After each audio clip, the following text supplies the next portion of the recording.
मेरे माँ के साथ एक औरत काम करती है, वो चिल्ला रही थी, राहुल दादी को गोली मार दी, दादी को गोली मार दी, दादी को गोली मार दी।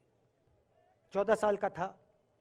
मैं हिंसा को समझता हूं, मैंने हिंसा सही है, देखी है कि अगर जीना है तो डरे बिना जीना है, नहीं तो जीना नहीं है। तो मैंने मौका दिया, मैंने कहा मैं 4 दिन चलूंगा, बदल दो टी शर्ट का रंग, लाल कर दो। जम्मू कश्मीर के लोगों ने मुझे हैंड ग्रेनेड नहीं दिया, अपने दिल खोल कर प्यार दिया, गले लगे। 3-4 दिन पहले एडमिनिस्ट्रेशन ने कहा कि देखिए, शायद डराने के लिए, कि देखिए अगर आप पैदल चलेंगे तो आपके ऊपर ग्रेनेड फेंका जाएगा। तो मैंने सोचा, नहीं सुनिए, मैंने सोचा कि ऐसे करते हैं, मैं अपने घर वापस जा रहा हूं, 4 दिन पैदल चलूंगा, अपने घर के जो लोग हैं उनके बीच में चलूंगा। और मैंने सोचा कि जो मुझसे नफरत करते हैं उनको क्यों ना मैं एक मौका दूं कि मेरी सफेद शर्ट का रंग बदल दें, लाल कर दें।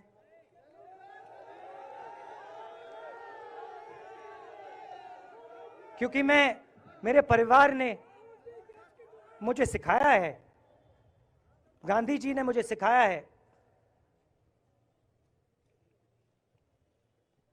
कि अगर जीना है तो डरे बिना जीना है, नहीं तो जीना नहीं है। तो मैंने मौका दिया, मैंने कहा मैं 4 दिन चलूंगा, बदल दो टी शर्ट का रंग, लाल कर दो, देखी जाएगी। मगर जो मैंने सोचा था वही हुआ। जम्मू कश्मीर के लोगों ने मुझे हैंड ग्रेनेड नहीं दिया, अपने दिल खोल कर प्यार दिया, गले लगे। और मुझे बहुत खुशी हुई कि उन सब ने मुझे अपना माना, और प्यार से बच्चों ने, बुजुर्गों ने आंसुओं से मेरा यहां स्वागत किया। मैं अब जम्मू कश्मीर के लोगों से, और जो यहां हमारे सेना के लोग काम करते हैं, सीआरपीएफ के लोग काम करते हैं, उनको मैं कुछ कहना चाहता हूं। सबको, जम्मू कश्मीर के युवाओं को, बच्चों को, माताओं को, सबको, सीआरपीएफ के, बीएसएफ के, आर्मी के जवानों को, उनके परिवारों को, उनके बच्चों को मैं कहना चाहता हूं, देखिए मैं हिंसा को समझता हूं, मैंने हिंसा सही है, देखी है। जो हिंसा नहीं सहता है, जिसने हिंसा नहीं देखी है, उसे यह बात समझ नहीं आएगी। जैसे मोदी जी हैं, अमित शाह जी हैं, आरएसएस के लोग हैं, उन्होंने हिंसा नहीं देखी है।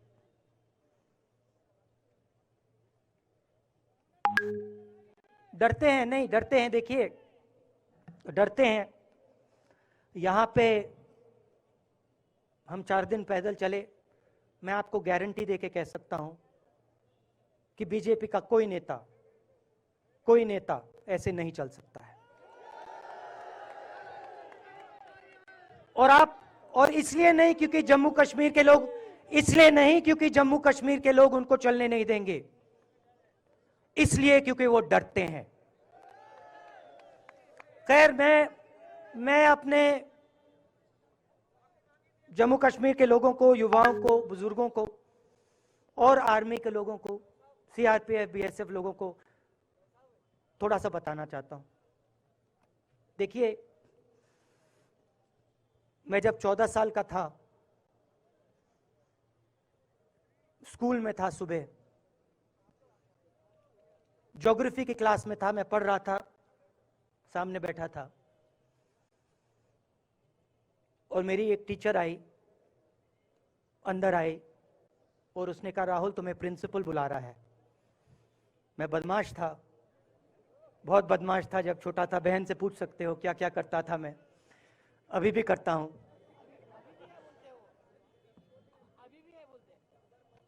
मैंने सोचा प्रिंसिपल बुला रहा है, मैंने कुछ गलती की होगी, अब मार पिटेगी। वहां पे केनिंग होती थी, मैंने सोचा था अब केनिंग होगी मेरी।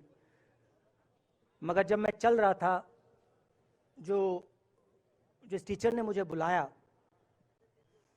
उसको देखकर मुझे कुछ अजीब सा लगा। और जब मैं प्रिंसिपल के ऑफिस पहुंचा तो प्रिंसिपल ने कहा, राहुल तुम्हारे घर से फोन कॉल है।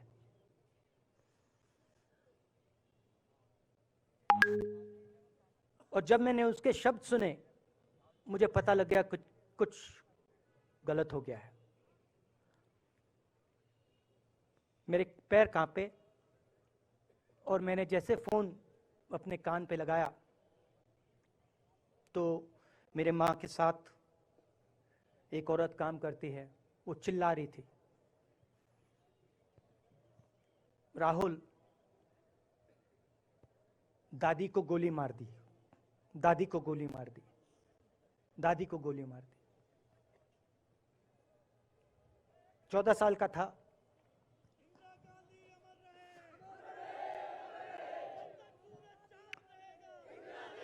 देखिए, ये जो मैं कह रहा हूं, ये जो मैं अभी कह रहा हूं, ये बात प्रधानमंत्री को नहीं समझ आएगी, ये बात अमित शाह जी को नहीं समझ आएगी, ये बात डोवल जी को भी नहीं समझ आएगी, मगर ये बात कश्मीर के लोगों को समझ आएगी, ये बात सीआरपीएफ के लोगों को समझ आएगी, ये बात आर्मी के लोगों को समझ आएगी, उनके परिवारों को समझ आएगी। तो उन्होंने मुझे कहा, नाम ओंगमू है उसका, उसने कहा दादी को गोली लग गई, दादी को गोली लग गई। और फिर मुझे गाड़ी में वापस ले गए, प्रियंका को मैंने स्कूल से उठाया, मैं वापस गए और फिर मैंने वो जगह देखी जहां मेरी दादी का खून था।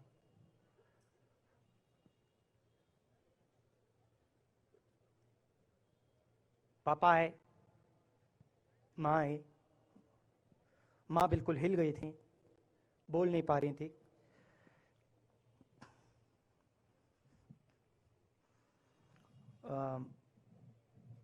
हाँ,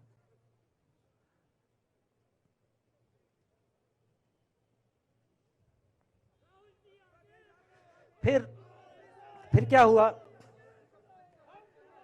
तो जो हम लोग हैं जिन्होंने हिंसा देखी है,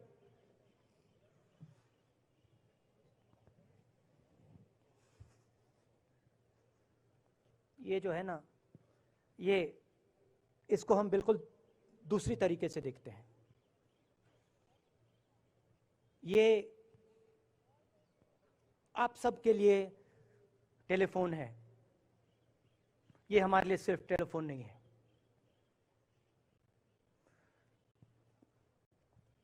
उसके बाद 6-7 साल बाद मैं अमेरिका में था और फिर से टेलीफोन आया।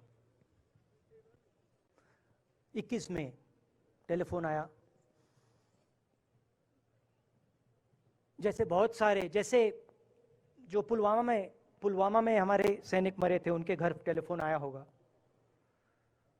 हजारों कश्मीरी लोगों के घर टेलीफोन आया होगा,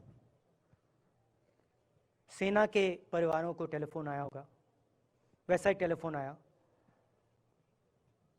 पिता के एक दोस्त थे, उन्होंने मुझे फ़ोन किया और कहा, राहुल बुरी खबर है। मैंने उनसे कहा, मैं जानता हूँ। पापा मर गए? कहते हैं हाँ। मैंने कहा धन्यवाद, फोन रख दिया। तो मेरा कहना है जो हिंसा करवाता है, जैसे मोदी जी हैं, अमित शाह जी हैं, अजीत डोवल जी हैं, आरएसएस के लोग हैं, वो इस बात को समझ नहीं सकते हैं, वो दर्द को समझ नहीं सकते हैं। हम समझ सकते हैं। पुलवामा के जो सैनिक थे, उनके बच्चों के दिल में क्या हुआ मैं जानता हूं। मेरे दिल में वही हुआ है जो यहां पे कश्मीर में लोग मरते हैं, उनके दिल में क्या होता है। जो फोन कॉल आता है क्या लगता है, वो मैं समझता हूं, मेरी बहन समझती है। तो कल किसी जर्नलिस्ट ने मुझसे पूछा यात्रा का क्या लक्ष्य है।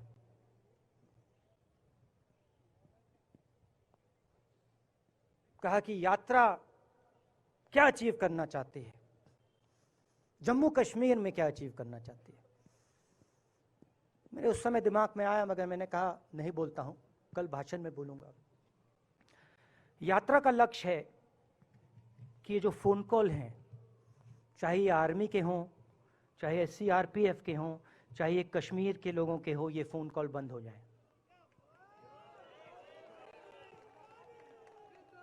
कि ये फोन कॉल किसी बच्चे को, किसी मां को, किसी बेटे को ना लेना पड़े। मेरा लक्ष्य ये जो फोन कॉल हैं, इनको बंद करने का है।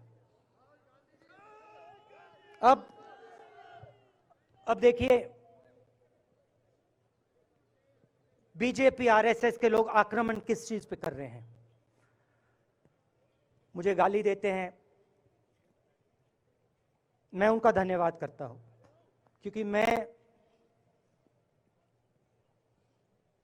मैंने आपको शून्यता की बात की, शिव की बात की, उसको मैं समझता हूं।